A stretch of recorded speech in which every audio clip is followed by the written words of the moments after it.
You can get new wallpapers on your iOS 18.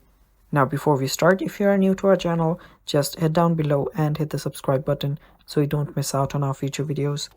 Also press the bell icon so you get notified when we release our new videos. So now let's begin. So first you'll need to go to your settings. Now make sure that you are on iOS 18. Just go to your general, go to software update and check your iOS version. And after you do that, after you've made sure that you're on 18, just scroll down on your settings and find wallpaper. After you do that, tap on add new wallpaper.